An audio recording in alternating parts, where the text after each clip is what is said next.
नमस्कार। आज की हमारी पड़ताल में आपका स्वागत है। आज हम एक बहुत ही दिलचस्प पहेली को सुलझाने जा रहे हैं। वो है पृथ्वी पर जीवन की इतनी जबरदस्त विविधता। तो देर किस बात की, चलिए शुरू करते हैं। जरा सोचिए, दो अलग अलग दुनियाएं। एक तरफ है ऊंट जो रेगिस्तान की तपती गर्मी और सूखे में आराम से रहता है, और दूसरी तरफ एक मछली जो गहरे खारे पानी में जीती है। मतलब दो जीव और उनकी दुनियाएं एक दूसरे से बिल्कुल जुदा। तो यहीं से हमारा सबसे बड़ा सवाल खड़ा होता है, आखिर ये जीव जंतु जहां रहते हैं उस माहौल में इतने परफेक्टली फिट कैसे हो जाते हैं? इसके पीछे का राज क्या है? और इस पहेली को सुलझाने की जो चाबी है ना, वो एक शब्द में छिपी है: अनुकूलन।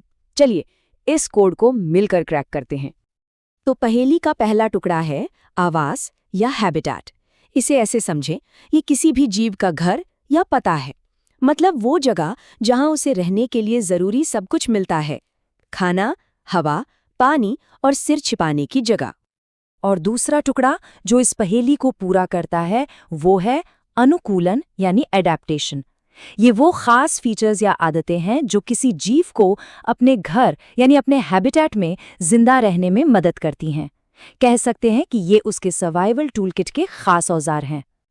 ठीक है, परिभाषाएं तो समझ ली। अब देखते हैं कि ये असल जिंदगी में कैसे काम करती हैं। एक्शन में देखते हैं इसे। चलिए वापस ऊंट के पास चलते हैं और उसकी सर्वाइवल टूलकिट को खोल कर देखते हैं। देखिए उसके पैर कितने लंबे हैं। ये उसे गर्म रेत से दूर रखते हैं। फिर वो पानी बचाने का मास्टर है। बहुत कम पेशाब करता है और उसका गोबर भी एकदम सूखा होता है। उसे पसीना तक नहीं आता और नतीजा, वो बिना पानी पिए कई कई दिनों तक आराम से रह सकता है। आप जरा पानी के नीचे की दुनिया में गोता लगाते हैं। मछली को देखिए, उसका शरीर एकदम स्ट्रीमलाइंड है ना, ताकि वो पानी को चीरती हुई आगे बढ़ सके। उसकी स्किन पर जो स्केल्स होते हैं वो उसे प्रोटेक्ट करते हैं, और उसके पंख और पूंछ वो उसके स्टीयरिंग व्हील और बैलेंसर्स की तरह हैं। लेकिन सबसे कमाल की चीज़ है उसके गिल्स, जो उसे पानी में घुली हुई ऑक्सीजन से सांस लेने देते हैं, जमीन से बिल्कुल अलग। तो अब तक ये तो साफ हो गया है कि ये जो एडेप्टेशन का पैटर्न है, ये सिर्फ रेगिस्तान या समंदर तक ही सीमित नहीं है, ये तो हर जगह है।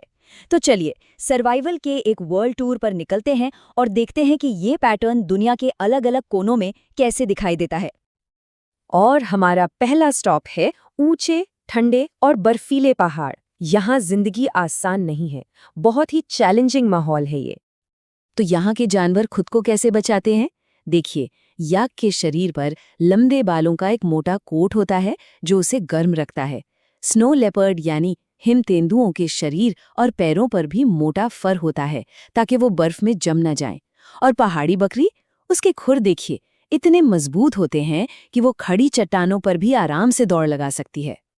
पहाड़ों से उतरकर अब चलते हैं खुले घास के मैदानों यानी ग्रासलैंड्स की तरफ। यहाँ पर शिकारी और शिकार का एक गजब का खेल चलता है, और दोनों ही इस माहौल के लिए परफेक्टली अडेप्टेड हैं। शेर को देखिए, उसकी आंखें बिल्कुल सामने हैं ताकि वो शिकार की दूरी का सटीक अंदाजा लगा सके। वहीं हिरन की आंखें सिर के साइड में होती हैं ताकि उसे चारों तरफ का नज़ारा मिले और वो किसी भी खतरे को दूर से ही भांप ले।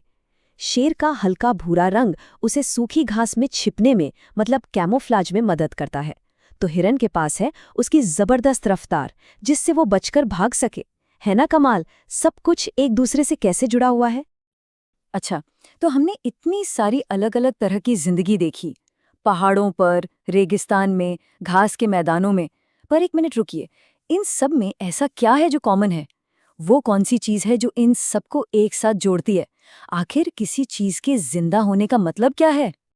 तो अब हमारा दूसरा बड़ा सवाल ये है, इतनी वैरायटी के बावजूद एक कैक्टस, एक व्हेल, एक शेर और एक इंसान, इन सब में आखिर कॉमन क्या है?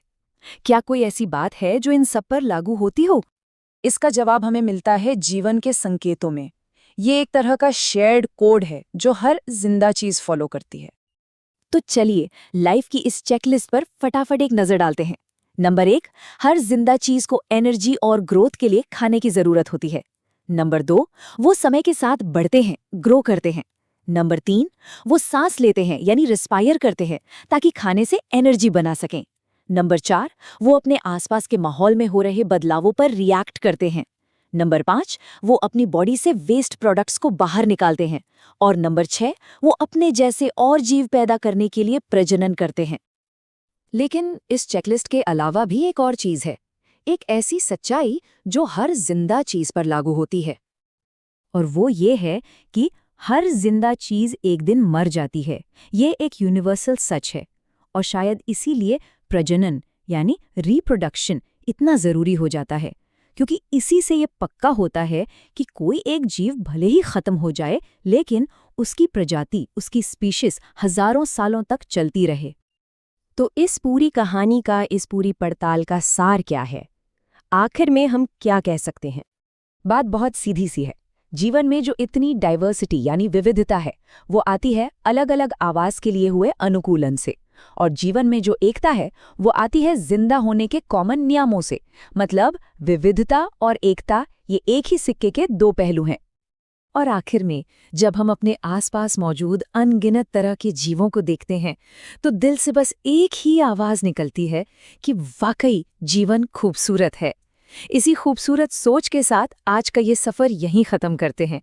जुड़ने के लिए शुक्रिया।